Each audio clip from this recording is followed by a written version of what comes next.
Hello everyone, आज हम बात करेंगे सीनियर सिटीजन्स की, क्योंकि सीनियर सिटीजन्स को लेकर बहुत सारे रूल चेंज हो गए हैं, उनमें बहुत बड़ा बदलाव आ चुका है। देखिए, पोस्ट ऑफिस की जो सीनियर सिटीजन स्कीम है उसका शायद ही कोई ऐसा रूल बचा है जिसमें बदलाव ना हुआ हो। तो आज की वीडियो में हम इसी सीनियर सिटीजन स्कीम के बारे में जानने वाले हैं कि क्या क्या उसमें बदलाव हुआ है, ताकि अगर आपने ऑलरेडी खाता खुलवा रखा है या आप खुलवाने की सोच रहे हो तो आपको आगे जाके कोई भी दिक्कत ना आए। देखिए, जिसको नहीं पता सबसे पहले मैं उनको बता देता हूं, जो पोस्ट ऑफिस की सीनियर सिटीजन स्कीम है जिसको हम SCSS स्कीम के नाम से भी जानते हैं, ये पोस्ट ऑफिस की सबसे शानदार स्कीम है, क्योंकि आपको इस स्कीम में जितना ब्याज मिलता है शायद ही पोस्ट ऑफिस की किसी और स्कीम में मिलता हो। और पोस्ट ऑफिस की ये स्कीम स्पेशली सीनियर सिटीजन के लिए बनाई गई है, यानी जो लोग 60 साल से ऊपर के हैं। लेकिन इसमें कुछ ऐसी कंडीशंस भी हैं कि 60 साल से कम उम्र के लोग भी इसमें खाता खुलवा सकते हैं, जो हम आगे डिस्कस करेंगे। और जिसमें चेंज भी हुआ है, रूल भी देखेंगे कि क्या चेंज हुआ है। और ये एक 5 साल की स्कीम है। इस स्कीम में आपको एक बार पैसा जमा करना होता है। आप इसमें 1000 रुपए से लेकर 30 लाख रुपए तक जमा कर सकते हैं। इसकी मैक्सिमम लिमिट 30 लाख रुपए है। तो आपको इसमें एक बार पैसा जमा करना है, ऐसा नहीं है कि आपको हर महीने जमा करना होगा। एक ही बार पैसा जमा करना है और आपने जितना भी पैसा जमा किया, 1000 से लेकर 30 लाख तक कितना भी हो सकता है, वो उस पे जो ब्याज बनेगा आपको, वो ब्याज आपके अकाउंट में हर 3 महीने में आता रहेगा। वो अकाउंट आपका पोस्ट ऑफिस का सिंपल सेविंग अकाउंट भी हो सकता है, यानी आपने पोस्ट ऑफिस में जो सिंपल सेविंग अकाउंट है वो खुलवा रखा है तो उसमें भी आ सकता है। अगर आप चाहें तो इस ब्याज को आप अपने बैंक के अकाउंट में भी ले सकते हैं। पोस्ट ऑफिस आपको ये सुविधा देता है। और ये जो 3 महीने में ब्याज आता है, ये मान लीजिए आज आपने खाता खुलवाया तो ये ब्याज फिक्स डेट पे ही आता है, यानी कि ये ब्याज जो होगा हर 3 महीने में, साल में 4 बार आएगा। तो वो 4 बार कब कब आएगा? ये ब्याज आपके अकाउंट में आएगा 31 मार्च को, 30 जून को, 30 सितंबर को और 31 दिसंबर को। आपने जब भी खाता खुलवाया हो, लेकिन इन डेट्स को ही आपके अकाउंट में ब्याज आएगा।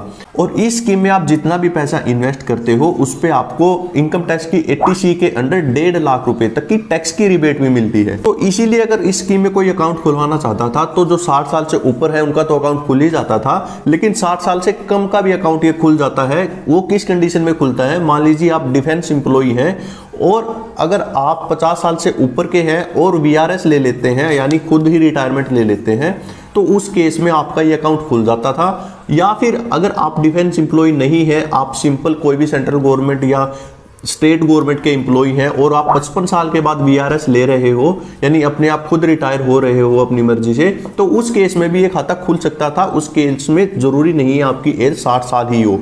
लेकिन उस केस में एक कंडीशन आपको दी गई थी कि अगर आप जब भी रिटायर हो गए, आपको रिटायरमेंट बेनिफिट जब भी मिलेंगे, तो उसके 1 महीने के अंदर अंदर आपको ये अकाउंट खुलवाना पड़ता था। उसके बाद अगर आपने 1 महीने से ज़्यादा लेट कर दिया तो आपका अकाउंट नहीं खुलता था। तो अब ये रूल चेंज कर दिया गया है। अब आपको 1 महीने की जरूरत नहीं है। यहाँ पे आपको अब 1 महीने के बजाय 3 महीने का यहाँ पे टाइम दिया गया है। अब आप रिटायरमेंट बेनिफिट आपको जब मिलेंगे तो उसके 3 महीने के अंदर अंदर ये अकाउंट खुलवा सकते हो। और इसके अलावा एक रूल और चेंज किया गया है इसमें ये रूल चेंज किया गया है कि मान लीजिए किसी की 50 एज हो चुकी है, कोई भी एम्प्लॉय है, और उसकी भगवान ना करे डेथ हो जाती है अपने काम पे ही, तो उस केस में उसकी जो स्पाउस है वो ये अकाउंट खुलवा सकती है, बेशक उसकी 60 साल एज ना हुई हो। तो ये एक अच्छा इनिशिएटिव है। और मान लीजिए आपने ये अकाउंट खुलवा लिया और उसके बाद ऐसा होता है कि हमें पैसे की ज़रूरत हो जाती है, क्योंकि एक 5 साल का अकाउंट है, अगर हमें बीच में पैसे की ज़रूरत हो जाती है तो उस केस में आपको इस स्कीम में ये भी बेनिफिट दिया गया है कि आप जब चाहें इस अकाउंट को क्लोज करवा सकते हैं। अगर आप इस अकाउंट को 1 साल से पहले क्लोज करवाते थे तो आपको कोई ब्याज नहीं मिलता था, लेकिन आप कहोगे कि हमें तो हर 3 महीने में मिल रहा है ब्याज, उसका क्या होगा? देखिए, आपको जितना भी ब्याज मिल चुका होगा, अगर आप 1 साल से पहले खाता बंद करवाओगे तो जितना भी ब्याज आपको मिल चुका होगा, वो आपने जितने भी पैसे का ये अकाउंट खुलवाया था, मान लीजिए आपने 10 लाख का अकाउंट खुलवाया था, तो उसमें से 10 लाख में से वो ब्याज काट लिया जाएगा और बाकी पैसे आपको दे दिए जाएंगे। इसके अलावा अगर आप ये अकाउंट क्लोज करवाते हो 1 साल के बाद और 2 साल से पहले, तो उस केस में आपका 1.5% आपका प्रिंसिपल अमाउंट से काटा जाता था, लेकिन उससे ब्याज आपसे वापस नहीं लिया जाता। जैसे कि मान लीजिए आपने 10 लाख रुपए का ये अकाउंट खुलवाया और आप इस अकाउंट को क्लोज करवा रहे हो 1 साल के बाद और 2 साल से पहले, तो उस केस में सिर्फ आपके 15,000 रुपए, 10 लाख का 1.5% यानी 15,000 रुपए काटे जाएंगे। आपने जो ब्याज ले लिया उसको आपसे कोई वापस नहीं लेगा। वहीं अगर आप ये अकाउंट क्लोज करवाते हो 2 साल के बाद और 5 साल से पहले, यानी 2 और 5 साल के बीच में, तो उस केस में सिर्फ आपसे 1% की डिडक्शन करी जाती है आपके प्रिंसिपल अमाउंट से, आपसे ब्याज नहीं लिया जाता उस केस में।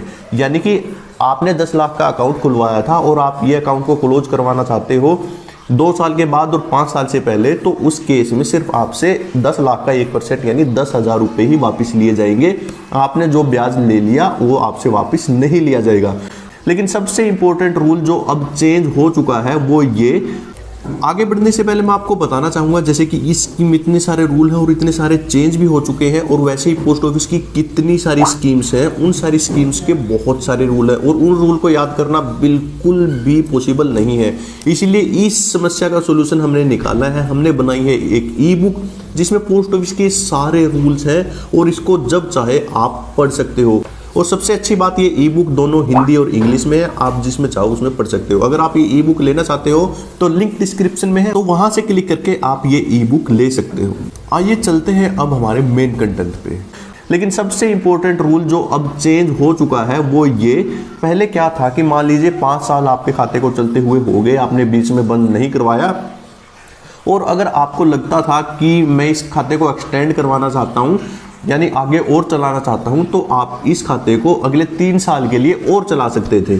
आपके पास ये फैसिलिटी थी। लेकिन आपके पास एक यहाँ पे रेस्ट्रिक्शन ये थी कि आप इसको सिर्फ एक बार ही 3 साल के लिए आगे बढ़ा सकते थे, उसके बाद नहीं बढ़ा सकते थे। यानी मैक्सिमम आपका ये अकाउंट 8 साल तक ही रेगुलर चल सकता था, उससे आगे नहीं चल सकता था। लेकिन अब इस स्कीम में क्या चेंज कर दिया गया है, अब आप चाहे जितनी बार इसको एक्सटेंड करवा सकते हो अगले 3 साल के लिए। यानी आपने 3 साल के लिए बढ़वा दिया, फिर अगर आपको लगता है कि मुझे अभी पैसों की ज़रूरत नहीं है, मैं आगे 3 साल के लिए बढ़वाना चाहता हूँ, फिर से आप इसे 3 साल के लिए आगे बढ़ा सकते हो। और फिर अगर आपको लगता है कि आगे भी आप इसको चलाना चाहते हो तो 3-3 करके आप जब तक चाहो इसको आगे बढ़ा सकते हो। अब इस पर कोई लिमिट नहीं है। एक ये रूल इसमें चेंज किया गया है। लेकिन इसमें एक और रूल चेंज हो गया है। वो क्या हुआ है, मान लीजिए पहले क्या होता था, आपने 5 साल के बाद 3 साल के लिए अकाउंट एक्सटेंड करवा दिया, और 5 साल के बाद जब आपने एक्सटेंड करवाया उसके बीच में आपको पैसे की जरूरत होगी तो आप जब चाहे उसको क्लोज करवा सकते थे, आपके ऊपर कोई पेनल्टी नहीं लगती थी। लेकिन अब क्या कर दिया गया है, मान लीजिए अगर आपने ये अकाउंट एक्सटेंड करवाया 3 साल के लिए, और जो 3 साल के लिए आपने बढ़वाया है उसको 1 साल नहीं हुआ अभी चलते हुए, और आप अकाउंट क्लोज करवाना चाहते हो, तो उस केस में आपसे 1% की डिडक्शन की जाएगी। आपने जितना भी पैसा इन्वेस्ट किया है उसमें से 1% काटा जाएगा, फिर आपको दिया जाएगा। लेकिन अगर आप इसको क्लोज करवाते हो 1 साल के बाद, तब आपसे किसी भी प्रकार की कोई डिडक्शन नहीं की जाएगी। तो अकाउंट खुलवाते टाइम इस चीज़ का ध्यान रखिएगा, या आप एक्सटेंड करवाना चाहते हो तो इस चीज़ का ध्यान रखिएगा कि अब ये रूल चेंज हो गया है। अगर आप 1 साल से पहले उसको क्लोज करवाओगे तो आपका 1% आपके प्रिंसिपल अमाउंट से कटेगा। आपको ब्याज वापस नहीं करना है, लेकिन 1% आपके अकाउंट से कटेगा जो पहले नहीं कटता था। अब आप ये सोच रहे होंगे कि मान लीजिए हमने 5 साल के बाद अकाउंट एक्सटेंड करवाया, तो उस केस में हमें कौन सी ब्याज दर मिलेगी, जो हमने स्टार्टिंग में जब अकाउंट खुलवाया था वो, या जब एक्सटेंड करवाया उस टाइम पे जो इंटरेस्ट रेट थी वो मिलेगी। देखिए इसमें बिल्कुल क्लियर रूल है और इसमें कोई चेंज नहीं हुआ है। आपको वही इंटरेस्ट रेट मिलेगी जो 5 साल जब आपके कंप्लीट हुए उस टाइम पे जो सीनियर सिटीजन स्कीम की इंटरेस्ट रेट थी, तो वो आपको अगले 3 साल तक मिलेगी। जो आपने पहले अकाउंट खुलवाया था वो वाली आपको नहीं मिलेगी। तो यहाँ पे कोई रूल चेंज नहीं है। अब बात करते हैं हम टीडीएस